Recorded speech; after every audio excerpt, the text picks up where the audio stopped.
All right, so now we have Pat Langley, who will be presenting on continuous planning and adaptive control in the PUG architecture. Pat, take it away. Is that working? Yep, we can hear you. And you can see everything. Okay. And see everything. Great, good. Oops, back up. Right. So first, thanks to Dongkyu Choi. A lot of the ideas I'll talk about today are variations on things from his thesis, and also Edward Katz, who has a lot of the stuff here is based on recent discussions we've had. So consider a robot scenario. You got a robot with three sensors. It wants to deposit at target sites. There's a fuel depot. There's samples. It wants to collect. There's danger areas it wants to avoid. And this is, I would say, an interesting class of planning and execution problems, because you have to combine qualitative structures with quantitative information. You can't just do symbolic planning. You have to worry, for example, about, well, you could avoid the danger area, but maybe you don't want to come too close to it, right? Or you want to get things done as soon as possible. So there's trade-offs that you want to take into account, and there may even be inconsistent goals. For example, that you want to deposit a sensor at every target, but there's target site, but there's only 3 sensors. So you have to decide which ones you're going to satisfy and which ones not. So that's the kind of tasks that got me into this. Before this, Dongkyu and I did a fair amount of work on simulated driving in the spirit that Paul was just talking about, and I hope to get back into that soon. So I'll talk today about the PUG architecture. Stands for Planning with Utilities and Goals. It's specifically designed for agents that operate in continuous physical domains. But that doesn't mean that we abandon many of the insights of cognitive architecture. So it still has symbolic relations, but it grounds them in quantitative descriptions. It has symbolic goals, but it associates numeric utilities with them. It has things that look like operators or skills that have qualitative structure, but they have numerical elements, and it uses numeric simulation to predict what's going to happen, basically to do motion planning. And it also uses that simulation process to calculate utilities, and that is what it uses to guide heuristic search in the construction of plans. So it's very much a hybrid architecture in the sense that it's combining symbolic with numeric processing. And again, it borrows many ideas from work that Dongkyu Choi did in his thesis on Icarus about 10 years ago. But it moves beyond them. So there's 6 basic kinds of mental structures in PUG. There are 3 long-term, 3 short-term types of elements. There are concepts, and beliefs are simply instances of those concepts. There are things we call motives. Some people might call them drives. And goals are simply instances of those motives. There are skills, and what we call intentions, probably not doesn't have all the information that Paul's notion of intentions does, but for us, intentions are instances of skills. There also are states, which are collections of beliefs. There are plans, and there are search trees that organize these things in larger scale ways, but I won't focus on them very much today.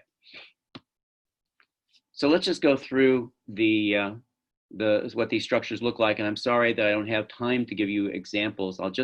This talk is long on theory, because I view cognitive architectures as that's their big thing, is they bring a lot of theory to the field, and not so much about results or examples. So a concept is very much like a prologue rule. It's got a relation with one or more typed entities as arguments, but those entities can have numeric attributes attached to them.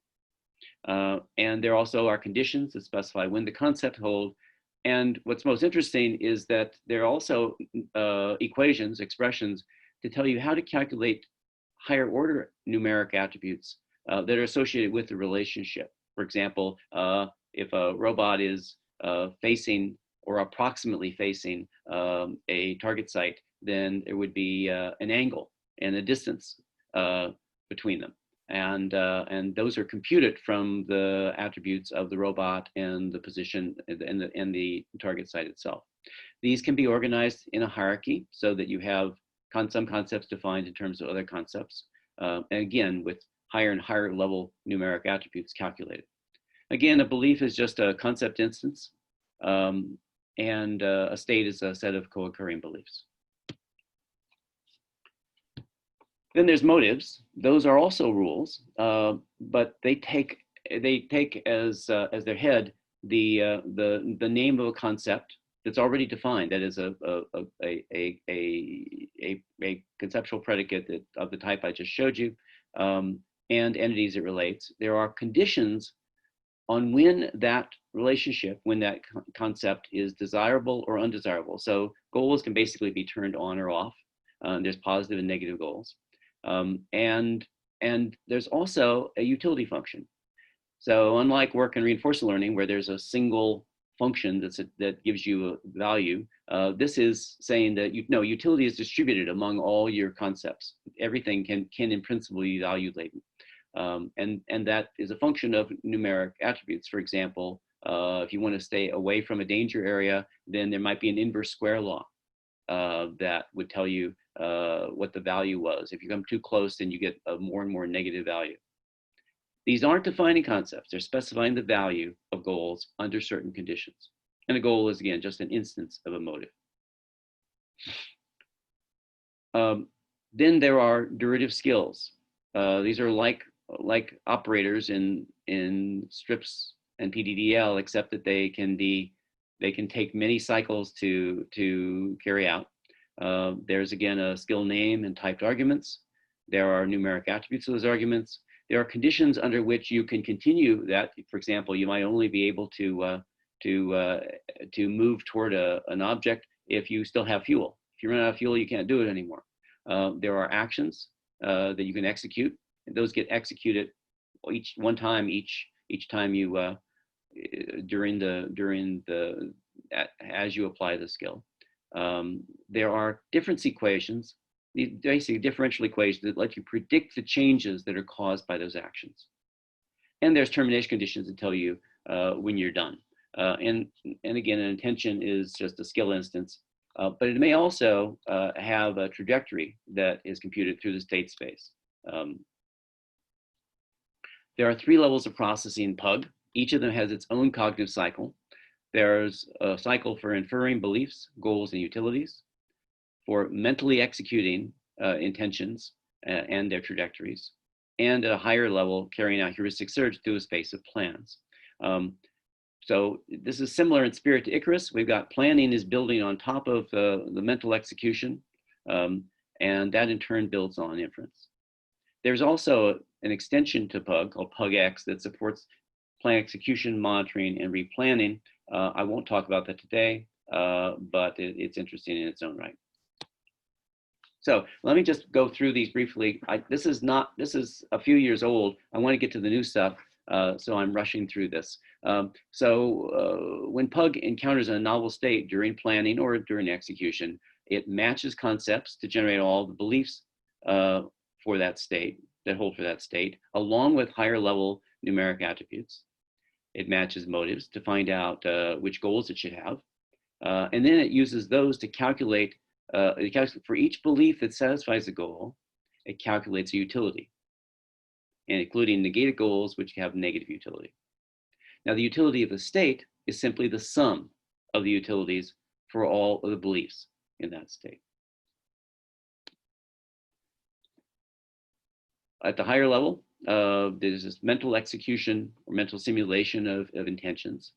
And that computes a trajectory over time and an associated utility. What it does is it repeatedly applies the actions starting from the current state. It uses the difference equations to predict what the next state will be, and then it can just keep doing that. At each step along the way, it derives the beliefs, goals, and utility, and that keeps going until it matches the termination criterion or the continuation conditions fail. Now, the utility of the intention is the average utility of the states that occur in its trajectory. I don't feel strongly about using average. There could be a discounted version, but that's what's implemented. Then at a highest level, there's heuristic search through a space of partial plans. It does forward search in the current implementation. That involves you find an intention that is applicable in a current state. You use numeric simulation to predict the trajectory. You get the utility of that intention, and you try out different things. You pick the best untried one to extend the current partial plan, and that gives you heuristic depth first search. Note that the plans do not have to satisfy all the goals. They do as well as you can. Now, that's all old stuff. It's a few years old, but there are many limitations. For example, PUG agents cannot change course when a target object changes its position. Not easily. It can, but it has to do some meta level reasoning. Doesn't happen naturally. It can't move around obstacles that appear on the way to a target object. It can't execute more than one skill at a time, like moving toward an object and turning its head to watch something else. And it can't handle natural processes. For example, if you're driving up a hill, you want to increase your acceleration to keep the same speed. So all of these have tentative solutions in work on continuous control. And so let me take a little side jaunt and review some ideas from that paradigm. It's not usually very much discussed in the cognitive architecture community, and people in that community will have never even heard of what we do. So, so there's three types of numeric variables that appear in work on continuous control. There are state variables, for example, a robot's position, orientation, and velocities. There are what you might call target variables that describe a desired situation. For example, you want the robot to be within 1 foot of an object, facing it, and maybe have 0 velocity. Sometimes that's called a set point. And there's control variables, which can affect the situation, right? The car can change its acceleration or turning angle.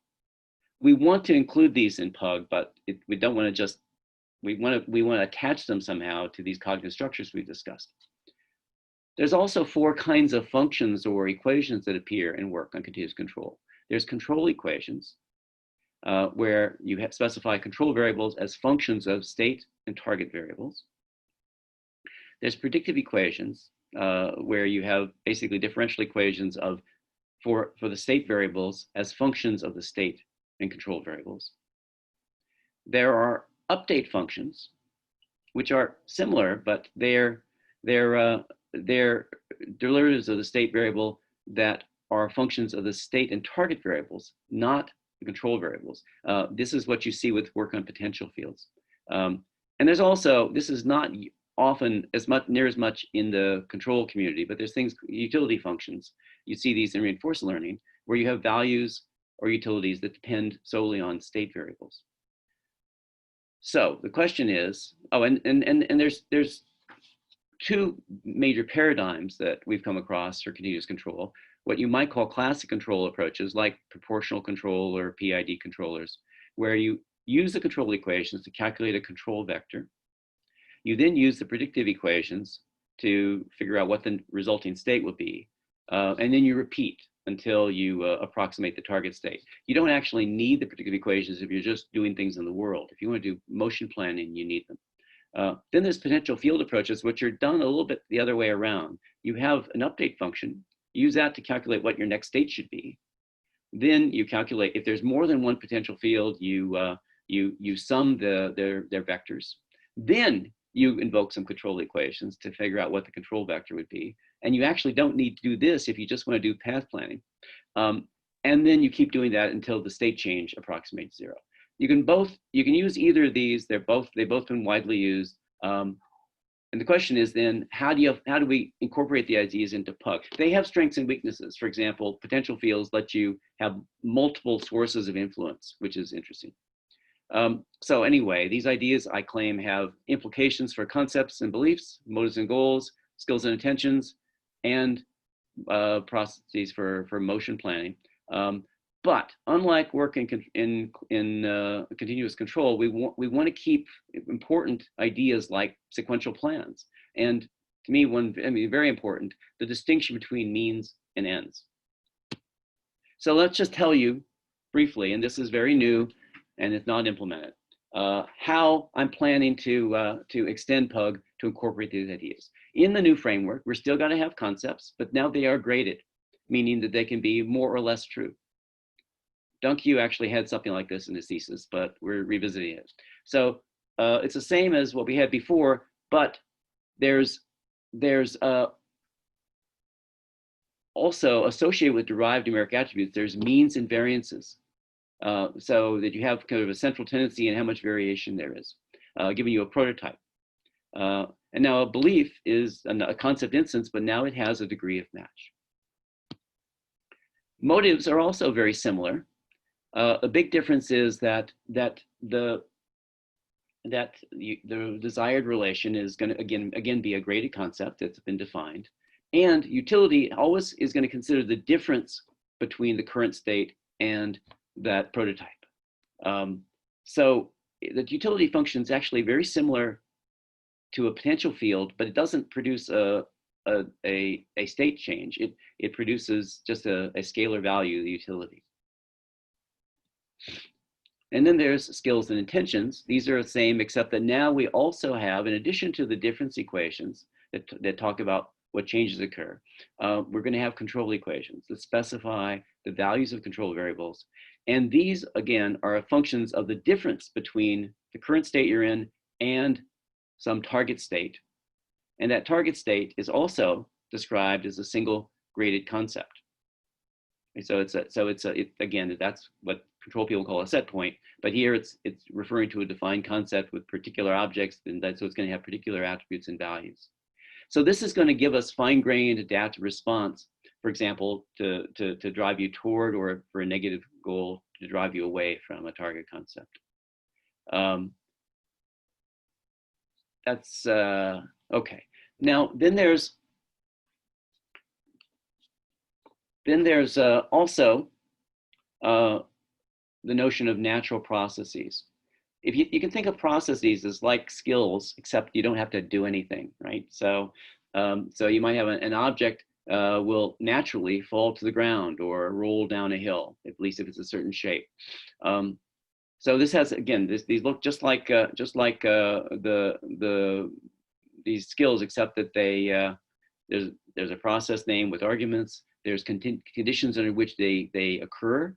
There are difference equations that let you predict changes, but only from state variables, because there are no control variables here. These are natural processes.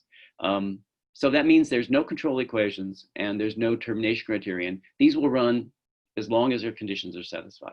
So they're not teleological. They're not directed toward some end, right?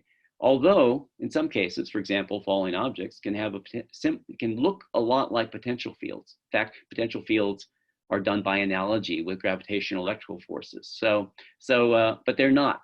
Whereas skills are very much teleological. They're about trying to get you to that target or termination situation. Okay. So what about mental skill execution, or what some people call motion planning? Well, this is within a single skill. Again, as before, motion planning is going to operate in cycles. On each cycle, this is going to be a lot like what you see in sort of classic proportional controllers. You find the difference between the current state and that target. You use your control equations to calculate the values of control variables. You then use the difference equations to compute what that will do, how it will change the state. We didn't have that before. We didn't actually have the ability to change the control variables before. So you'll get the new predicted state, and that'll give you a trajectory over time through state space, and that keeps going until the target is reached or the conditions for application are not satisfied. And the conditions for application are, yeah, I talked about this. So what's going on here is the skill is actually behaving like a potential field, even though it's it's sort of described closer to a classical proportional controller. It's behaving like a potential field that's only active during its operation. The reason you have to have something like this is sometimes you have to have sequences of skills or intentions to get you somewhere. Like you might have a task that requires you to go to an object, pick it up, carry it somewhere, and then deposit it. Well, potential field won't give you that, right? You'd have to have a sequence of potential fields get turned on and off, and that's what this gives you, basically. It's just mapped into, embedded within this older notion of operators or skills. And then there's parallel application. So we want Pug to handle that. We want it to be able to do more than one thing at a time. And it's not just like moving forward and turning your head. Sometimes you want to do obstacle avoidance. You want to actually veer. You want to merge the effects of two intentions. So the way this will work is you calculate the values for each skill instance intention that you're trying to execute. You calculate the control values. You take their vector sum to give you a set of modified summed control values for the variables. You then compute for each of the difference equations associated with the active skills. You compute the state changes. You sum those, and one thing that can happen is you might be doing two things at once, and one of them stops being necessary, so it gets turned off automatically because its target is reached or its conditions aren't satisfied. So this is going to let the new architecture mimic the combined influence of multiple potential fields. For example, driving toward an object and avoiding an obstacle. One thing it can't do, and you don't want it to do, is to apply the same skill to two different targets. If they have the same termination criterion, so the same target conditions, you don't want to go toward two objects at once. So here's what the old Pug would do, right? If there's two targets the robots could go to, T1 or T2. Let's suppose it's trying to go to T1. It just can't. It would actually have to turn first toward T1, and it would start going. And it could actually mentally simulate this, and it would give a very low utility because it would be running into things, and it would stop. So it would just fail. That's not what you want, and it can't reach either target. What you really want is something like this, where well, there's actually two things here, not one show. One of them is that the robot can start moving forward and turning at the same time, because it wants to be in a certain orientation to T1 when it gets there, and so it can start turning. It starts moving, but it doesn't want to hit that obstacle, so it will.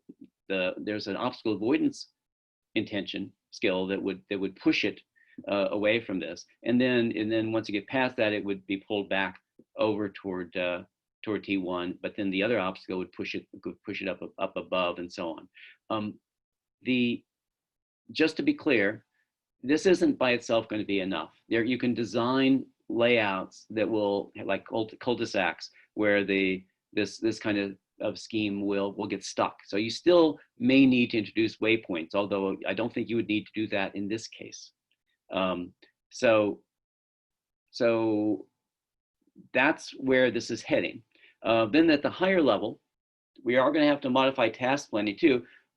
One reason is because we have now states are continuous, and we really have to make sure that the end of this state matches the beginning of this next state. The end of this operator skill application gets you in a situation where you can apply the next one. You have to take into account natural processes that you know about ahead of time.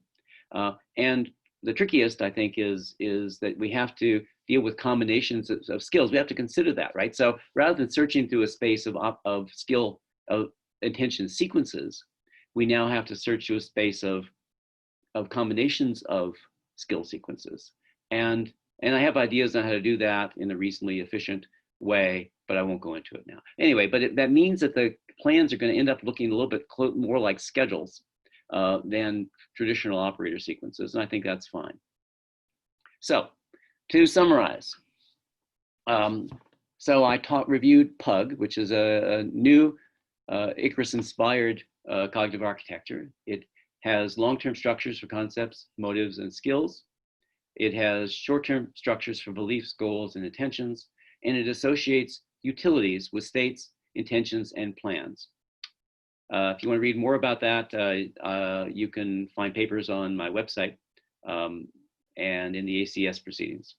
But I also discussed my plans to incorporate ideas from classic control and potential fields that led to notions of graded concepts, motives that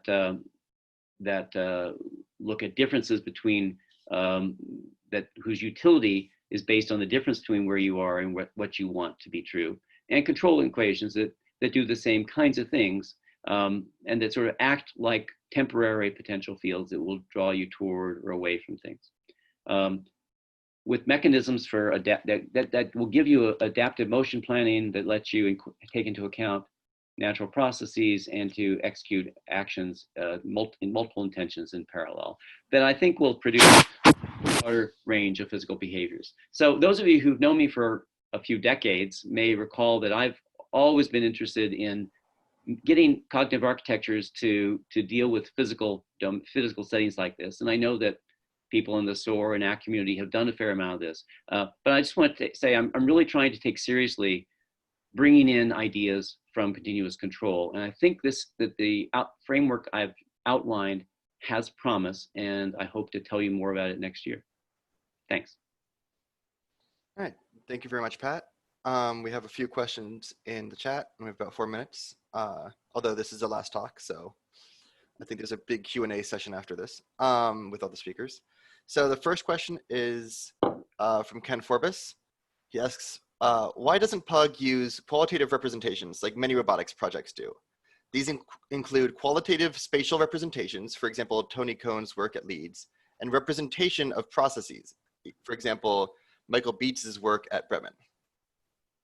Yeah, so Ken, great question. You asked me this 4 years ago. It's still a good question.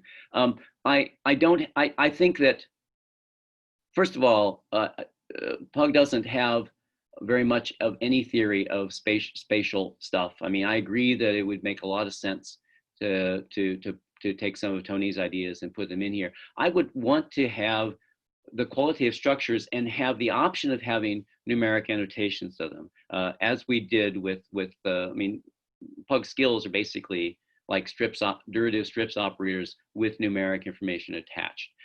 I also believe that the agent need not always do numerics. We can do that. People can do that. But I think that often we can do quicker and dirtier kinds of things, including qualitative reasoning. So I'm not ruling that out. I do, however, think that there are cases where you really need to reason quantitatively in order to do this kind of stuff, and we have support for that. Next.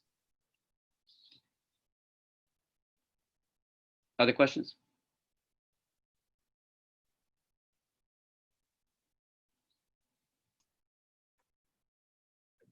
James? Yes. Oh, I'm sorry. I must have been muted in a way that I didn't realize. Lizzie asks, would motion planners that are not based on potential fields, for example, RRTs, work within the skill framework of PUG? No. There's a long, I've looked at RRTs and we probably don't want to go into the details of that now. These are, what does it stand for again? Rapidly, it's a random search process.